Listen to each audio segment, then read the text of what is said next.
حضرت ابن عمر رضی اللہ تعالیٰ عنہ کہتے ہیں کہ رسول پاک صلی اللہ علیہ وسلم نے فرمایا، اللہ تعالیٰ مومن کو اپنے قریب کرے گا اور اس کو اپنی عنایت کے سائے میں چھپائے گا تاکہ وہ اہل محشر پر اپنے گناہوں اور بدعمالیوں کے کھل جانے کی وجہ سے شرمندہ اور رسوا نہ ہو۔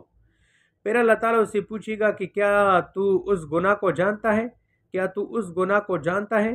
وہ مومن عرض کرے گا کہ ہاں اے پروردگار، مجھے اپنا وہ گناہ یاد ہے اور میں اپنی بدعملی کا اعتراف کرتا ہوں۔ عرض ہے کہ اللہ تعالیٰ اس سے اس کے تمام گناہوں کا اعتراف اور اقرار کرائے گا، اور وہ اپنے دل میں کہتا ہوگا کہ میں اب ہلاک ہوا، اب تباہ ہوا۔ لیکن اللہ تعالیٰ فرمائے گا کہ میں نے دنیا میں تیرے ان گناہوں اور ان عیوب کی پردہ پوشی کی، اور آج بھی میں تیرے ان گناہوں کو بخش دوں گا، پس اس کو اس کی نیکیوں کا اعمال نامہ دے دیا جائے گا۔ اور جہاں تک کافروں اور منافقوں کا تعلق ہے تو ان کو تمام مخلوق کے سامنے طلب کیا جائے گا اور پکار کر کہا جائے گا کہ یہ وہ لوگ ہیں جنہوں نے اپنے رب پر بہتان باندھا تھا، جان لو ظالموں پر خدا کی لعنت ہو۔ تو قیامت کے دن آسان حساب اور سخت حساب کا ذکر ہے۔ حضرت عدی ابن حاتم رضی اللہ تعالیٰ عنہ کہتے ہیں کہ رسول کریم صلی اللہ علیہ وسلم نے فرمایا، قیامت کے دن تم میں سے کوئی شخص ایسا نہ ہوگا جس سے اس کا پروردگار ہم کلام نہ ہوگا۔ اس وقت اس شخص کے اور اس کے پروردگار کے درمیان کوئی ترجمان نہ ہوگا اور نہ کوئی حجاب ہوگا۔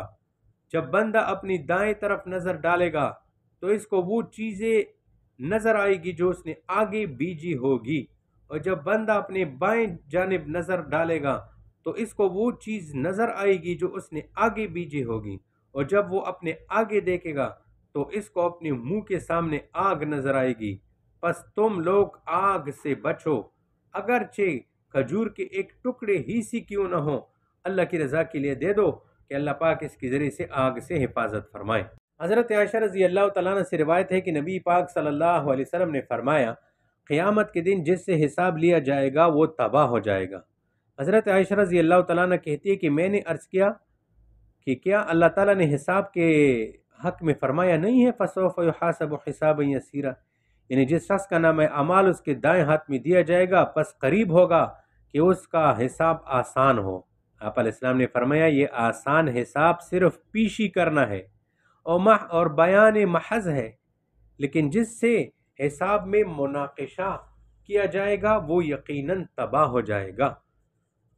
تو اس حدیث میں کہ جس سے قیامت کے دن حساب لے لیا گیا وہ ہلاک ہو گیا، اس حدیث کو سن کر حضرت عائشہ رضی اللہ تعالیٰ عنہ نے عرض کیا، یا رسول اللہ، اللہ تعالیٰ تو قرآن میں فرماتے ہیں فَسَوْفَ يُحَاسَبُ حِسَابًا يَسِيرًا، کہ قیامت میں حساب آسان ہوگا، اور آپ فرماتے ہیں کہ جس سے حساب لیا گیا وہ ہلاک ہو جائے گا۔ تو اس کے جواب میں نبی علیہ السلام نے حساب میں فرق بتایا کہ ایک حساب عرض کے درجے میں ہے اور ایک حساب مناقشہ کے درجے میں ہے۔ مثلا عرض یہ ہے کہ مثلا آدمی حساب میں حاضر ہوا اور سوال و جواب کیے بغیر اس کو رخصت کر دیا گیا، صرف ظاہری طور پر دیکھا گیا، ٹٹولا نہیں گیا۔ مناقشہ اور مناقشہ یہ ہے کہ ایک ایک چیز کے بارے میں فرشتے پوچھنے لگے، یہ کام کیوں کیا، کیسے کیا، کب کیا، تو اس مناقشے میں ہلاکت سے کوئی نہیں بچے گا پھر جو ہے۔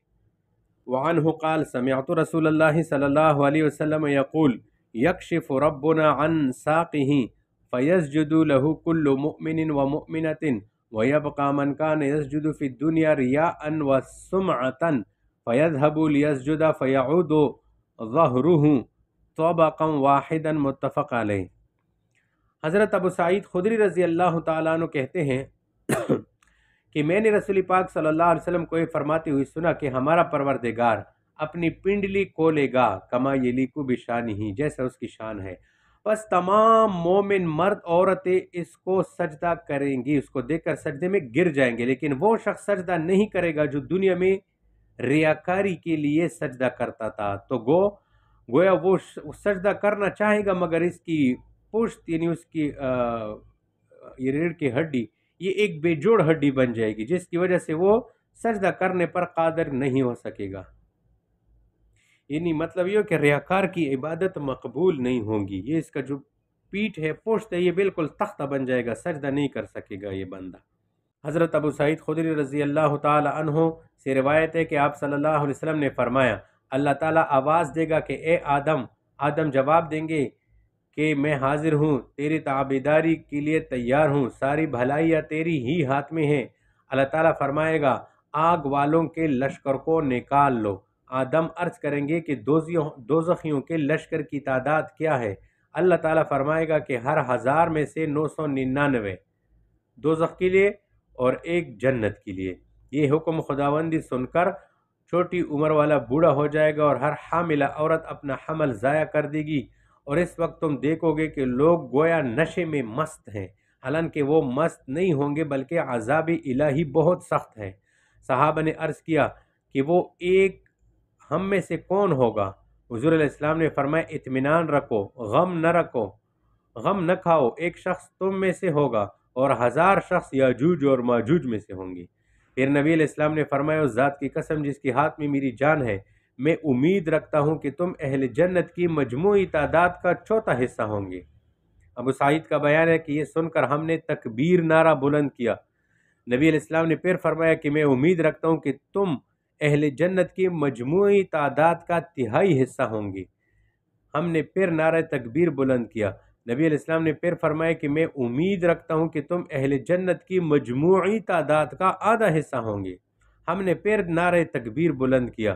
پھر آپ علیہ السلام نے فرمایا اس دنیا میں لوگوں کے درمیان تمہاری تعداد اتنی کم ہے جیسا کہ سفید بیل کے جسم پر ایک سیاہ داغ یا ایک کالے رنگ کے بیل کے جسم پر ایک سفید بال ہو۔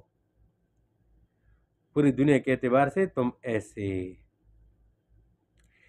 یہ جو حدیث میں کشعر السوداء، اس جملے کا مطلب یہ ہے کہ حضرت آدم علیہ السلام سے لے کر نبی آخر الزمان تک جتنے انسان ہیں ان کا مقابلہ اگر نبی علیہ السلام کی امت کے ساتھ کیا جائے تو یہ بہت توڑے ہوں گے، جیسے ایک جز کے برابر ہو سکتے ہیں، یا بیل کے جسم میں عام رنگ کے علاوہ جو کالا یا سفید رنگ ہوتا ہے اسی طرح ایک دبے کے برابر بھی ہو سکتے، یعنی دبے کے برابر ہو سکتے ہیں۔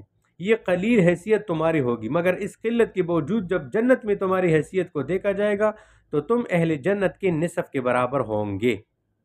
تو صحابی فرماتے ہیں کہ ہم نے خوشی سے تکبیر بلند کی۔ اس سے معلوم ہوا کہ اظہار خوشی کے لیے نعرہ تکبیر بلند کرنا منع نہیں ہے۔ تو اس حدیث میں یہ بتایا کہ جنت میں امت محمدیہ کے لوگ سب سے زیادہ ہوں گے۔ سبحان اللہ۔ ان اللہ وملائکته یصلون علی النبی یا ایها الذین آمنوا صلوا علیہ صلوا عليه وسلموا تسليما إن الذين يؤذون الله ورسوله لعنهم الله في الدنيا والآخرة وأعد لهم عذابا مهينا والذين يؤذون المؤمنين والمؤمنات بغير ما اكتسبوا والذين يؤذون المؤمنين والمؤمنات بغير ما اكتسبوا فقد احتملوا بهتانا وإثما مبينا